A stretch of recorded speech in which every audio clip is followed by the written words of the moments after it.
Dituduh mengintervensi KPU dalam tahapan pemilihan umum membuat istana kesal. Presiden Joko Widodo bahkan mengaku heran jika ia maupun pihak istana disebut telah mengintervensi KPU dalam meloloskan atau tidaknya partai politik sebagai peserta pemilu 2024. Lalu seperti apa menjaga pemilu yang sehat dan demokratis? Kami akan membahasnya bersama dengan Direktur Eksekutif Perludem, Khoirunisa Nur Agustiati. Selamat sore Bu Nisa, tahapan pemilu saat ini diwarnai dengan adanya dugaan istana yang mengintervensi KPU dan sebelumnya juga banyak isu yang beredar terkait dengan pelaksanaan pemilu pada tahun yang akan datang. Seperti apa pandangan dari Perludem terkait dengan hal ini?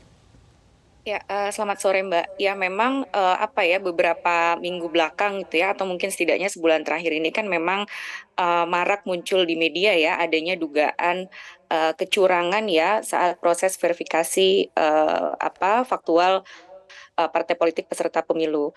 Nah, kalau kita melihat di media gitu ya, atau misalnya dengan beredarnya rekaman suara, atau misalnya tadi ya ada tangkapan gambar ya, sebuah perbincangan. Nah, ini sebetulnya yang dibutuhkan saat ini adalah keterbukaan ya, transparansi. Karena kalau ini tidak dibuka, atau misalnya prosesnya dilakukan secara tertutup, tentu akan menambah kecurigaan dari publik begitu ya, apakah polemik yang selama ini muncul itu benar adanya. Jadi sekarang kan saat ini sebetulnya sudah masuk proses penyelesaiannya ya, atau proses hukumnya, salah satunya ada di DKPP begitu ya, ada sejumlah penyelenggara pemilu baik yang ada di provinsi maupun yang ada di RI itu dilaporkan ya, memang kita menunggu gitu ya sekarang apa yang akan menjadi tindak lanjut dari DKPP. Bukti-bukti saya rasa juga sudah disampaikan ya kepada DKPP nantinya, dan harapannya kita sangat berharap bahwa proses baik itu proses persidangannya yang ada di DKPP juga bisa terbuka sehingga bisa memberikan jawaban kepada publik terkait dengan polemik yang beredar selama ini. Baik, memang ini menjadi catatan juga, transparansi menjadi hal ataupun PR yang masih harus dikerjakan bersama, padahal ada bukti yang membuat hal ini semakin panas di ruang publik. Namun menurut analisa dari Perludem sendiri dalam aturan main pemilu 2024, apakah ada celah yang memungkinkan untuk terjadinya kecurangan?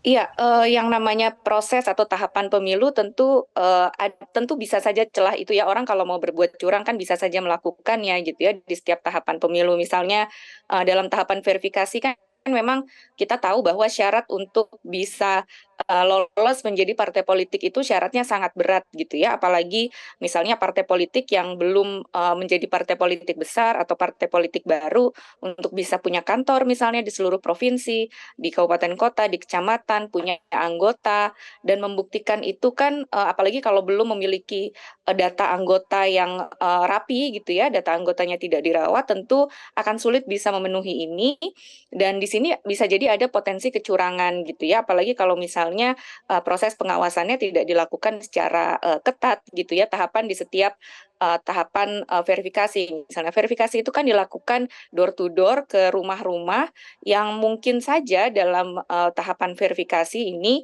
uh, rumah yang didatangi itu di pelosok misalnya gitu ya.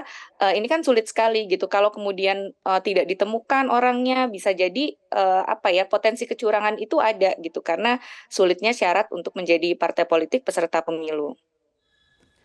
Baik, kita tahu bersama dalam proses pemilu ini ada yang namanya sistem informasi partai politik atau SIPOL KPU. Apa catatan Perludem terkait dengan hal ini? Apakah ini bisa menjadi celah kecurangan juga mengingat bahwa informasinya sepertinya kurang terbuka? Iya, Sipol ini kan sebetulnya inisiatif yang sudah dibentuk oleh KPU sejak beberapa pemilu sebelumnya gitu ya. Kita lihat ketika awal pendaftaran partai politik peserta pemilu, kita merasakan betul manfaatnya Sipol. Misalnya partai politik itu tidak harus datang ke KPU dengan membawa dokumen berkontainer-kontainer. Di awal pendaftaran itu saya rasa KPU sangat membanggakan dengan adanya Sipol ini. Tapi kemudian ketika mulai masuk tahapan verifikasi administrasi, verifikasi faktual, ternyata keterbukaan yang kita harapkan ya dengan adanya instrumen teknologi ini tidak muncul begitu ya di KPU, mohon maaf di dalam sipolnya KPU, karena kan sebetulnya publik ingin tahu ya, misalnya ada partai politik yang dinyatakan belum memenuhi syarat sebagai partai politik peserta pemilu. Nah, kami kan mengharapkan itu bisa terlihat di sipol, misalnya datanya kurang gitu ya, jumlah anggota yang seharusnya dikumpulkan itu kurang. Nah, Baik. kan perlu tahu kurangnya di mana, di wilayah mana gitu ya misalnya, atau ada dokumen administrasi yang kurang, itu dokumen apa. Nah, itu yang sebetulnya diharapkan ketika kita menggunakan instrumen teknologi, kan salah satu tujuan ketika memilih menggunakan instrumen teknologi, harapannya ada transparansi di situ ya, publik bisa mengakses. Nah, ternyata pada saat proses verifikasi ini itu yang tidak bisa dilihat oleh publik gitu ya, sehingga ketika ada perubahan misalnya, nah itu tidak bisa terpantau ya bagi Baik. publik secara umum. Tentu yang diharapkan kan tidak membuka secara terang benderang misalnya anggota partai sampai alamatnya, sampai NIK-nya, tentu tidak ke sana. Tapi maksudnya Hukumnya. data-data tadi gitu ya, misalnya tidak memenuhi syarat, itu tidak memenuhi syaratnya di mana yang ini ternyata tidak terlihat begitu ya di dalam penggunaan sipol ini. Baik, ini menjadi catatan untuk KPU untuk diperbaiki ke depannya. Terakhir, mungkin singkat saja, bagaimana pandangan Perludem melihat keterlibatan ASN menjadi panitia penyelenggara pemilu demi menjaga netralitasnya? Iya, sebetulnya masalah soal netralitas ASN itu menjadi salah satu apa ya, kalau kita melihat eh, permasalahan terbesar kan pertama misalnya ada politik uang, ada persoalan DPT dan apa yang ketiga itu netralitas ASN. Nah, ketika ASN menjadi penyelenggara pemilu misalnya ya di tingkat kecamatan ataupun nanti misalnya ada yang menjadi petugas KPPS, pertama yang perlu diantisipasi adalah jangan sampai ini jadi apa ya double job karena menjadi ASN itu kan bekerja penuh waktu, menjadi penyelenggara pemilu pun bekerja penuh waktu gitu. Jadi ini harus diatur mekanismenya supaya tidak mengganggu karena ketika nanti tahapan pemilu sudah padat-padatnya gitu ya, jangan sampai ternyata mereka harus bertugas tapi tidak bisa mendapatkan izin gitu ya dari pekerjaannya sebagai ASN. Itu yang pertama.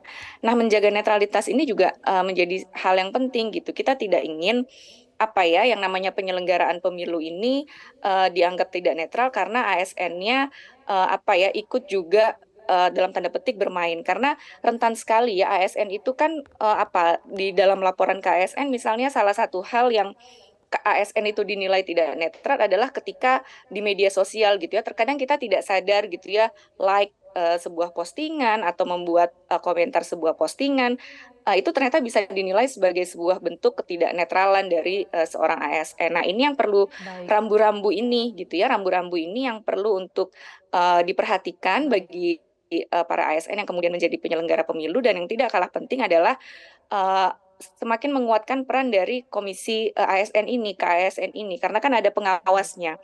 Nah, sekarang KASN ini perlu mengawasi betul jika perlu Baik. memiliki data gitu ya ASN siapa saja yang menjadi petugas penyelenggara pemilu sehingga ini bisa diantisipasi begitu ya terkait Baik. dengan netralitas mereka ketika mereka menjadi petugas penyelenggara pemilu. Baik, terima kasih untuk Ibu Khoirunisa, Direktur Eksekutif Perludem, waktunya di Metro hari ini.